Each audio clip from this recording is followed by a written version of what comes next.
السلام عليكم. وليداتنا وليدات المغاربه بصفه عامه اللي في التعليم العمومي كيضيعوا.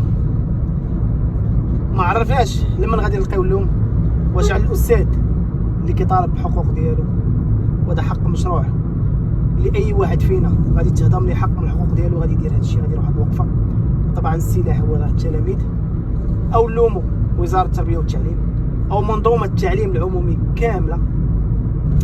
وبين هذا وذاك كاين واحد التلميذ اللي كياكل العصا. بغيتكم تفكروا فيه، تفكروا في هذا الجيل اللي ما قاريش وجيل مثالي، وغنزيدو نكملوا عليه بالتعليم حتى هو ما كاينش. كنتمنى من جميع الجهات، لا استاذ لا وزاره وصيه، يديروا في بالهم اللي كاين واحد التلميذ، كاين واحد الوليد من واحد الاسره فقيره كيضيع، من واحد الوليد المستقبل ديالو في القرايه.